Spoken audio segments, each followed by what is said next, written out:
Today we are going to discuss the difference between indemnity and guarantee.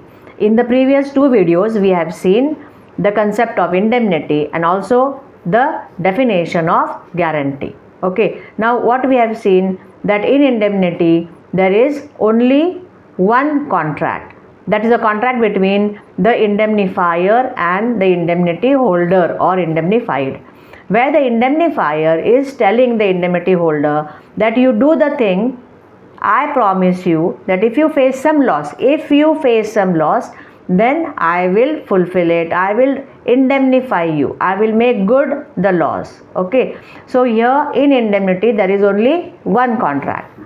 In a contract of guarantee there are three contracts: a contract between creditor, principal debtor and surety, and the third contract is between the surety and the creditor. So the first difference is what? In a contract of indemnity there is only one contract, while in a contract of guarantee there are three contracts. Okay, now the second difference is in indemnity there are two persons, indemnifier and the indemnified, while in a contract of guarantee there are three persons, that is the creditor, principal debtor and surety. Okay, now these two points of distinction we have seen. Now we will see the further.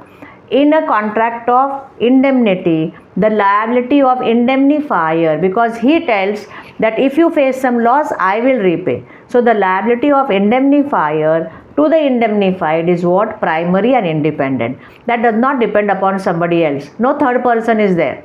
So in a contract of indemnity the liability of the indemnifier is primary and independent.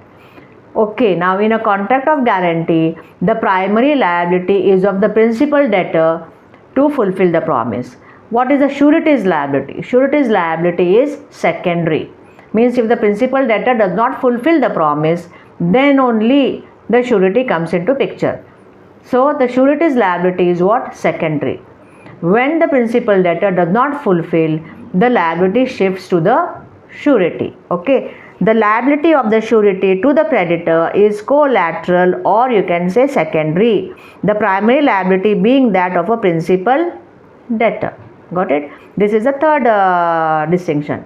Now in a contract of indemnity it is not necessary for the indemnifier to act at the request of the indemnified, but in a contract of guarantee what happens? The surety will give the guarantee at the request of the principal debtor, because the principal debtor will come to the surety and he will say, see, the bank is not giving me the loan unless some guarantor is there, better you become the guarantor, I promise you that I will repay the loan, you just become the guarantor, I will see that you are never liable in this transaction. Such a type of thing is done by the principal debtor to the surety, means the principal debtor gives a request to the surety, thereafter the surety gives a guarantee, therefore surety acts on the request of the principal debtor. But here in the contract of indemnity the indemnifier, like, it is not necessary that he should act on the request of the indemnified, he can give just the indemnity, he can give just the promise, means I can see that you are not doing something, you are like hesitating to enter into that contract or hesitating to do something, some business or something, some transaction, and I am just telling you, okay, do it, I am there, I will repay. If you face loss, you do that. If you face loss, I will repay it. Means I am not acting on your request. Being an indemnifier, I may act on my, like, there is no request being made by you, I can act on myself. Okay, so in a contract of indemnity it is not necessary for the indemnifier to act on the request of the indemnified, while in a contract of guarantee the surety should give guarantee at the request of the debtor. Okay, now in a contract of indemnity what is there? A promise is there, like if something happens, you do this, if something happens then I am liable, I will repay. Means the liability of the indemnifier depends upon happening of a thing. If you face a loss, if you face something, if something happens, then I will repay. So happening of contingency is there. The liability of indemnifier arises only on the happening of contingency. Here you will say principal debtor if does not pay the debt, then only comes the liability of the surety. Okay, yes, but the surety's liability arises at the time of creating the debt itself. He himself says, give the loan, I will pay. It is quite natural that if the principal debtor does not pay, then the surety will pay. But at the creation of the debt itself, the surety is liable. There is usually an existing debt or duty, the performance of which is guaranteed by the surety. Therefore, if the bank gives notice to the surety will see that the principal debtor is made liable first, but he is liable.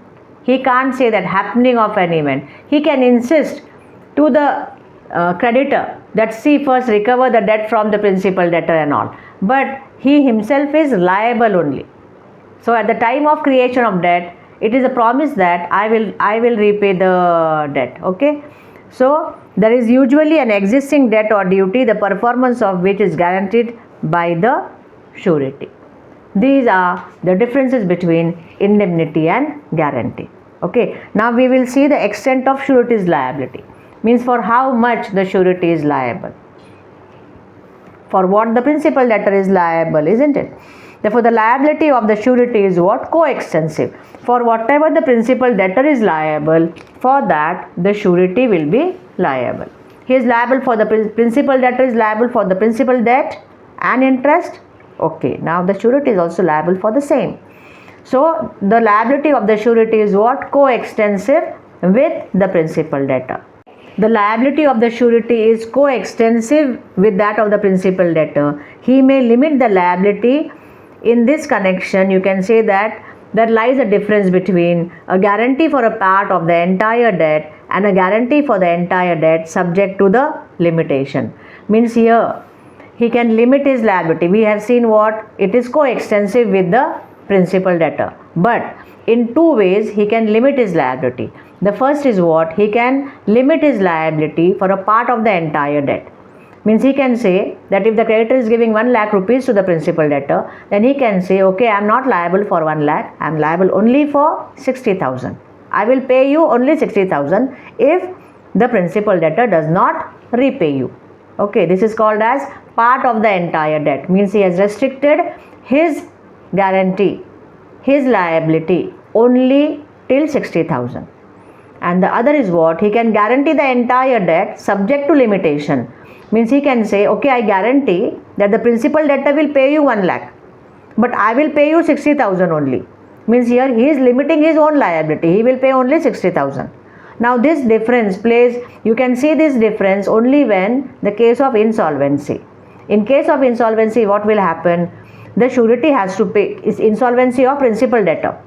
The surety will pay 60,000 to the creditor, and the other 40,000 he has to recover it from the principal debtor. But as the surety has given a guarantee for the entire debt subject to limitation for himself as 60,000, what will happen? The creditor will never get 1 lakh because he will get only 60,000 from the surety, and for the 40,000, though he is recovering the money on the base of 1 lakh from the principal debtor, he will not get. He will get a proportionate rate which will be less than 1 lakh only. So what has happened here? As the surety has given the guarantee of the entire debt, and the creditor has not got that entire debt back, so the surety has to pay 60,000 to the creditor, but he himself cannot recover that 60,000 from the principal debtor.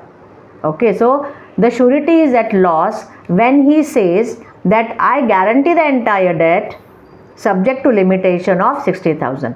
But in the first case where he says that I don't guarantee the entire debt, I am guaranteeing only for 60,000. See, the difference is what? Guarantee for a part of the entire debt means he is not guaranteeing the entire debt. When he says like this, what happens? He has to give 60,000 to the creditor, but from the principal debtor who has become insolvent, for that 60,000 he can claim the proportionate rate which the court declares for an insolvent property, he can claim something from the principal debtor for say 60,000, and the creditor will take proportionate rate on 40,000. This is the main difference. This will come into play only when the principal debtor becomes insolvent. See, I'll repeat again. Guarantee for a part of the entire debt means here is not guaranteeing the whole debt. He is only guaranteeing the part of the entire debt. And the other is what? Guarantee for the entire debt subject to limitation. Means I am liable only for 60,000. I am liable only for a part. Now when there is nothing like insolvency, no question comes. The creditor will recover the amount from the principal debtor, 1 lakh. He is in a position to pay that, he will pay it. The question of surety will never come. But when the principal debtor is not able to pay, what will happen? The surety has to pay 60,000 to, or you can say the surety has to pay the whole 1 lakh to the creditor, and he can recover that amount from the principal debtor. Okay, and the principal debtor is liable for the surety.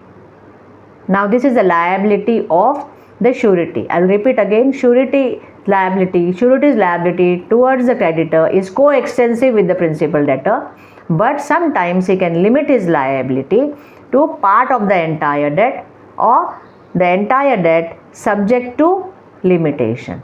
Okay, bye bye. We'll see another part in the coming video.